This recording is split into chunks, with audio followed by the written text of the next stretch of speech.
Instruction in letter writing. Beginning of the instruction in letter writing made by the royal scribe and chief overseer of the cattle of Amenri, king of gods, Nebmenakt, for his apprentice, the scribe Wenemdamun. The royal scribe and chief overseer of the cattle of Amenri, king of gods, Nebmenakt, speaks to the scribe Wenemdamun. Apply yourself to this noble profession, you will find it useful, you will be advanced by your superiors. You will be sent on a mission, love writing, shun dancing, then you become a worthy official. Do not long for the marsh thicket. Turn your back on throw stick and chase. By day write with your fingers, recite by night. Befriend the scroll, the palate. It pleases more than wine. Writing for him who knows it is better than all other professions. It pleases more than bread and beer, more than clothing and ointment. It is worth more than an inheritance in Egypt, than a tomb in the West. Young fellow, how conceited you are! You do not listen when I speak. Your heart is denser than a great obelisk, 100 cubits high, 10 cubits thick. When it is finished and ready for loading, many work gangs draw it. It hears the words of men, it is loaded on a barge. Departing from Yebu it is conveyed, until it comes to rest on its place in Thebes. So also a cow is bought this year, and it plows the following year. It learns to listen to the herdsman, it only lacks words. Horses brought from the field, they forget their mothers. Yoked they go up and down on all his majesty's errands. They become like those that bore them, that stand in the stable. They do their utmost for fear of a beating. But though I beat you with every kind of stick, you do not listen. If I knew another way of doing it, I would do it for you, that you might listen. You are a person fit for writing, though you have not yet known all a woman. Your heart discerns, your fingers are skilled, your mouth is apartment for reciting. Writing is more enjoyable than enjoying a basket of and beans, more enjoyable than a mother's giving birth, when her heart knows no distaste. She is constant in nursing her son, her breast is in his mouth every day. Happy is the heart of him who writes, he is young each day. The royal scribe and chief overseer of the cattle of Amenri, king of gods, Nebmenakt, speaks to the scribe Wenemdamun, as follows. You are busy coming and going, and do not think of writing. You resist listening to me, you neglect my teachings. You are worse than the goose of the shore that is busy with mischief. It spends the summer destroying the dates, the winter destroying the seed grain. It spends the balance of the year in pursuit of the cultivators. It does not let seed be cast to the ground without snatching it, one cannot catch it by snaring. One does not offer it in the temple.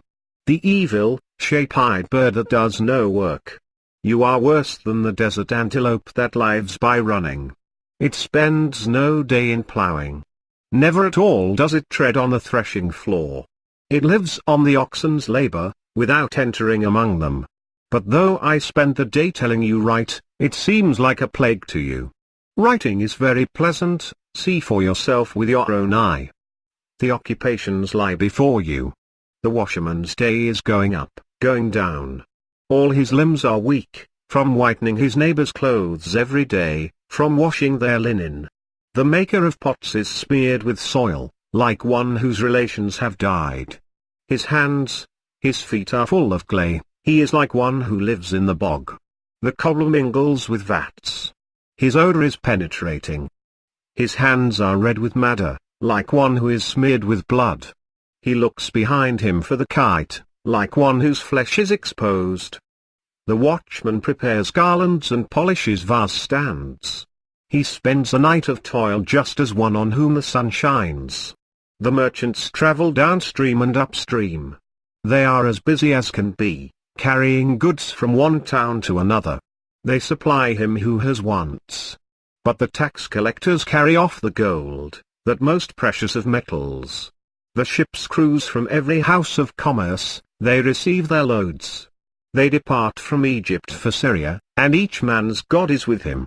But not one of them says we shall see Egypt again. The carpenter who is in the shipyard carries the timber and stacks it.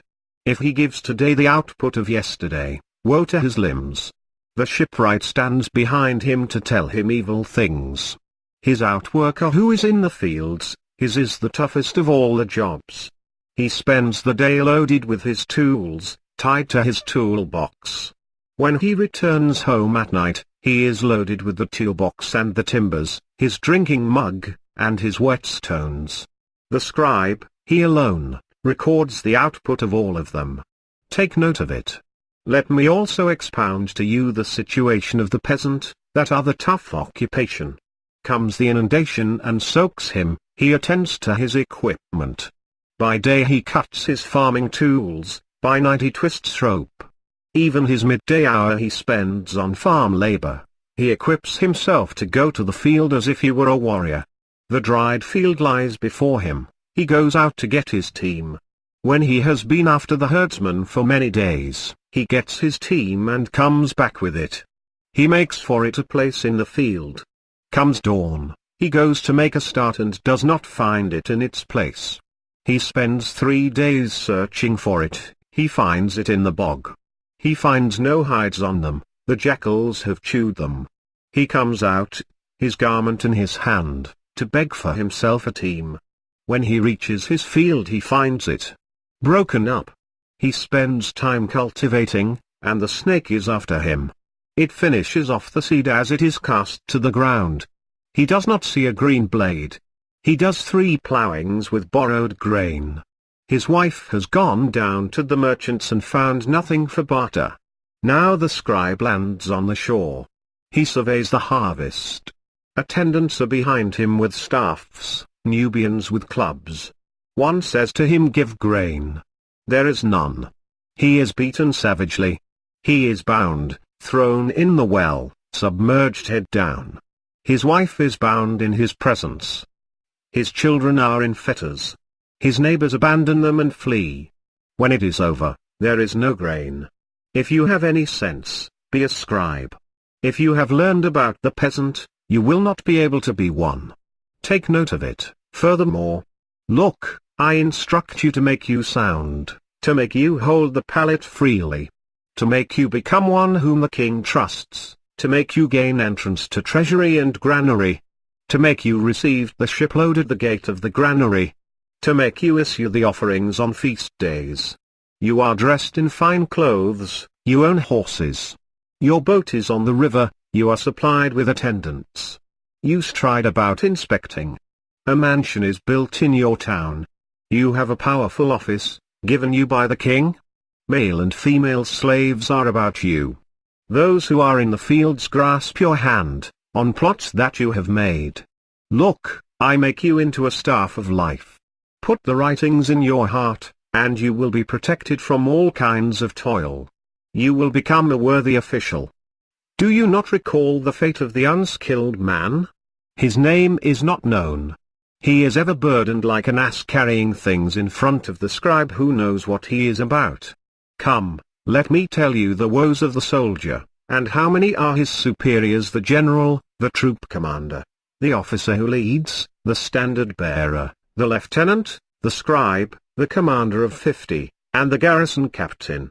They go in and out in the halls of the palace, saying, "Get laborers." He is awakened at any hour. One is after him as after a donkey. He toils until the Aten sets in his darkness of night.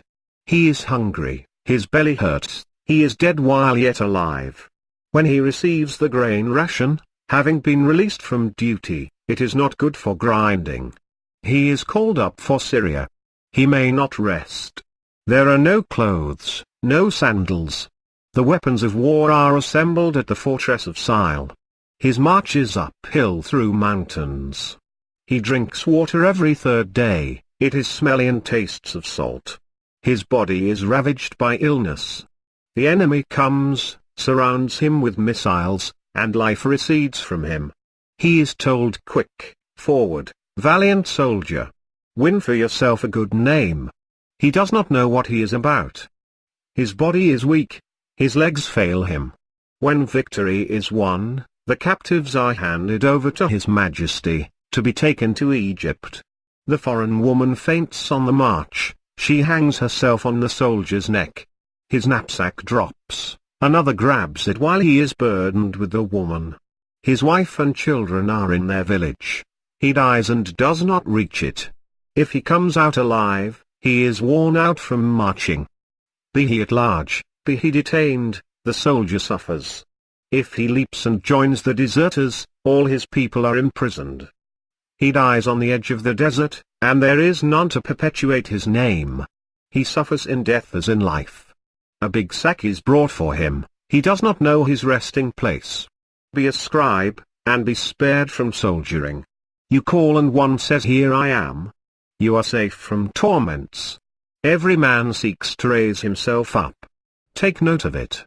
Furthermore, to the royal scribe and chief overseer of the cattle of Amenre, king of gods, Neb-men-acht.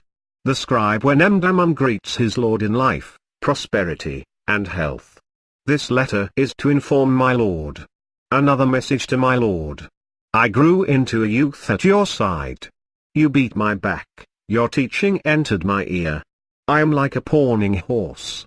Sleep does not enter my heart by day, nor is it upon me at night. For I say I will serve my Lord just as a slave serves his master. I shall build a new mansion for you on the ground of your town, with trees planted on all its sides. There are stables within it.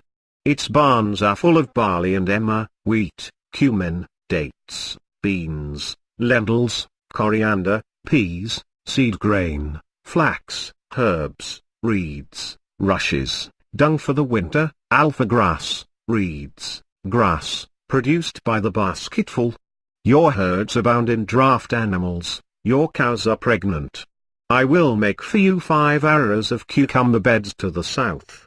Merriam-Lichtime, Ancient Egyptian Literature, University of California Press, Berkeley, 1976, Volume I, pages 168 to 173. From www.humanities.cni.cuni.edu web link which has become defunct too.